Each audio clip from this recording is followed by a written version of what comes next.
Today guys, we're gonna talk about a category of fragrance that I used to despise.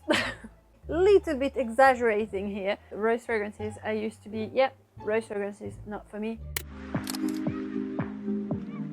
Do not despise all rose fragrances. There's a certain category that I don't like, and I think I got a little bit just bored, especially as me, a collector, somebody that works into fragrances, somebody that has been in fragrances since a long time. I think I've been bored by enormous selection of rose fragrances in the women's designer range, for example. You know, they put rose and then they put fruity note or more floral note, and it's just like a rose bouquet, and I just find it a little bit boring. Not all of them, but most of them would be like, meh. Voila. Also in the niche fragrances, rose that are just, I feel a little bit too simple. I can give you some example like Byredo, Rose of Nomad's Land, even from my favorite brands, White Rose from Floris, Boboco, Yellow Rose that I have on my hands and I regret it instantly, to be honest. And I love Boboco fragrances. There's a lot that I want to add in my collection, just to let you know. Rose and Roses by Dio, Idol by Lancôme, Eau Capitale by Diptyque, the whole Rose collection by Tom Ford, Delina. Despite I'm saying that those fragrances are really good, especially the last one I talked about, like it's very popular, it's good, but it's just not up to my taste. I also was a bit bored by the profusion of the trend of rose oud. It just smelled that everywhere, so it's just a little bit boring sometimes. I like a nice rose oud in my collection. Definitely, I like to have a few because I think it's a great category of fragrance. It's usually a lot of compliments. But do I want to smell like that every day? No. Is it something I'm going to praise a lot nowadays? Not really. The conclusion to that is that I'm just not really attracted to pure rose essence or just like simple rose, you know, like when really the main character is the rose and there's just nothing around, not like something that's going to change, an ingredient that's going to be like, you're going to be like, oh wow, that's something I never smelled before. Like for example, I received this fragrance, Irene Rose de Grace Rouge, which is an absolutely beautiful Rose de Grace. Grace Rose is a very fresh, full-on rose that has a little bit of honey touch, and it's perfectly described in that fragrance. If you like natural rose that is very authentic, you're gonna really like that. But me, I came to the conclusion that I'm just not really a fan of super authentic scent of rose. A little bit of a mature touch on me, I'm not really a fan.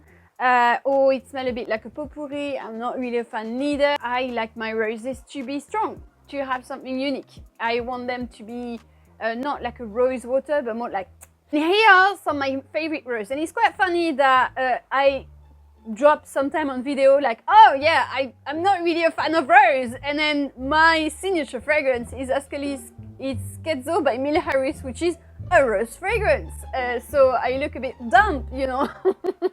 Scherzo, what I really like about it is that it opens with juicy fruit, with the rose heart, that is quite powdery but not too much, and you have oud that gives a slightly animalic touch at the end that gives lots of charism, so again rose oud, but you also have like candied note with a sweet note that are really present, and I feel like all of it gives like a very fun but also charismatic fragrance. Initio Atomic Rose. What I like with this rose is that, like all Initio fragrance, it's got a little bit of powdery sillage, so literally it's explosive. Smoke. It's very mysterious. It's like giving a rose like a powerful character with pink pepper note at the start, so it's slightly spicy. I actually gifted it to my best friend because I knew she really liked that, and I think every time she wears it, I can notice, I can smell it, like it's really nice. She said she had many compliments with it, and I totally get why. A bomb of a rose fragrance, and it's full on sexy, charismatic, proeminent, powdery rose. You're gonna love that. Pardon de Misfah, Une Nuit Nomade. So I've talked about it recently and I was like, oh my god, like me loving another rose fragrance. You like Turkish delights? You like a slightly gooey, gourmand nose that the Turkish delight gives? You're gonna love this. There's a lot of cardamom as well, so it's slightly yummy. A charm, really, like, and for me, nearly like a nearly Arabian charm. Like I really like that. I think is very addictive, and I found myself wearing that a lot these days. Meticulous smell. They are classics, but always with a twist. They bring you something different. I have also a discount code with them since actually quite a long time. It's an annual code, so if you want to use it, I've got 10% with Clemence 10, blah blah blah. It's in the description. La Perla possibilities.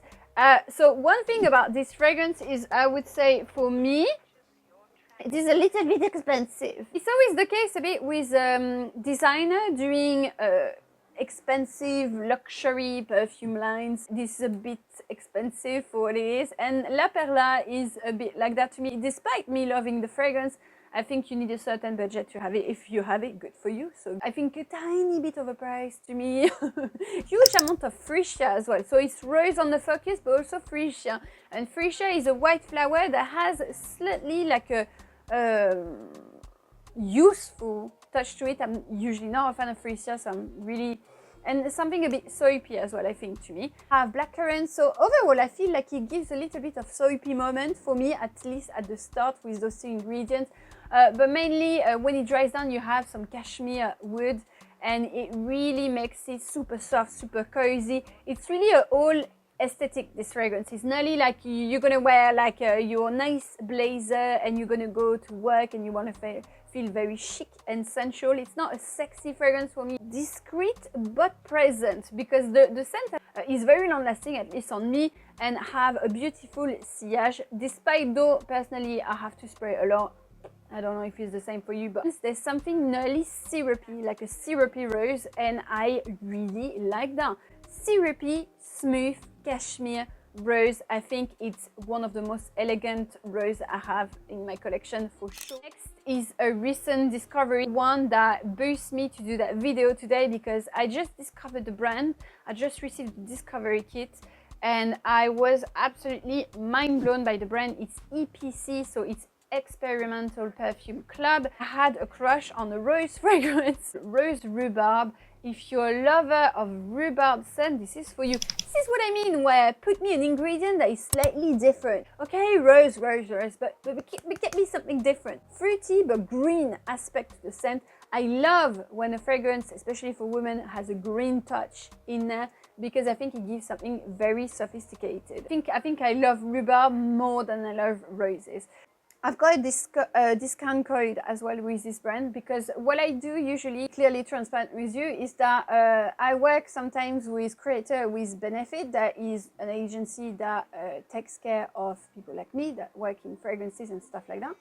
And usually they send me a discovery kit of brands that they work with, and I test them, and if I like them, they give me a discount code.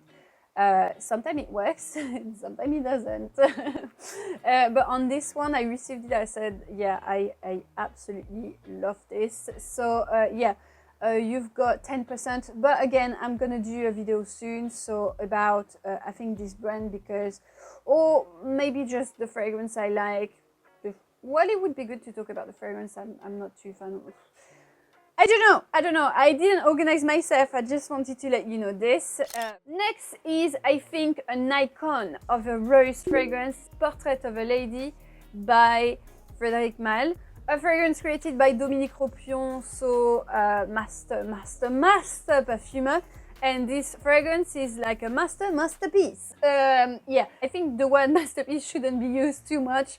But on this one, I think like we can all agree that this is done in classical way of doing fragrances. It's not the most modern to me, but this is definitely the vamp vibe, the vamp rose fragrance encapsulated in incense. Incense already gives you like a bewitching smell. Heavy patchouli, of course, so you need to enjoy this kind of fragrance. Clove. You go back to your classic. You're like, okay, I'm gonna rock this today because I want to make a statement. And I think it's really great for the winterish season, and while it's warm and spicy. For men that wants to wear rose fragrance, it's a very easy one to go. It's like super unisex. I mean, for me, everything is unisex, but it's true that if you take, for example, La Perla possibilities, it's gonna be maybe a little bit harder for men to wear this fragrance and be like, yeah, rocking it. Like, it depends, you know, it depends, but I'm talking about generality. It's really intense, so it can be overwhelming. So for some people, it can be like a little bit too extra. It's actually quite rare when I wear it, It's really when I'm going to like a very chic dinner or stuff like that. It doesn't happen every day, so but you know, this kind of occasion that I would get this out.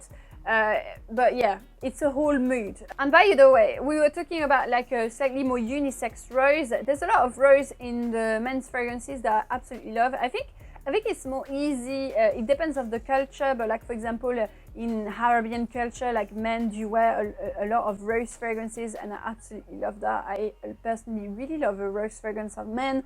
I can talk about Égoïste from Chanel that is so beautiful, even though it has a vintage touch, yeah, let's face it, and it's really loud. It's more like a carnation scent than a rose, but it's amazing on men. It's so full of character. It's a bit like a leathery jacket to me. It's like the Fahrenheit of Chanel. And also Lyric Man, if you want to play a little bit more romantic, but Amouage.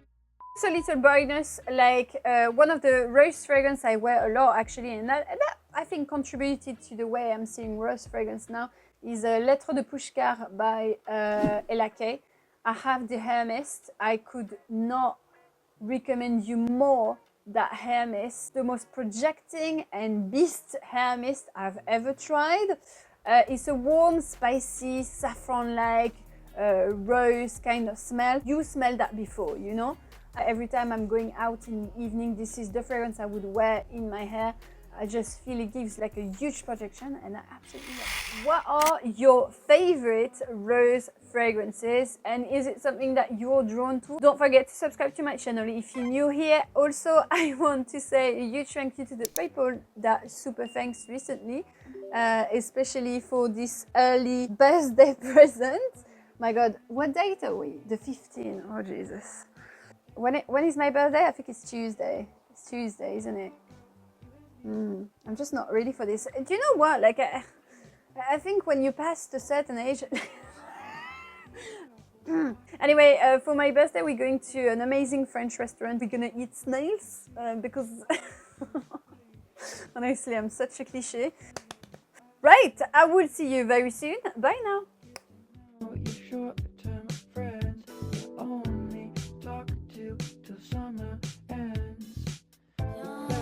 T'emmène dans mon paradis bleu.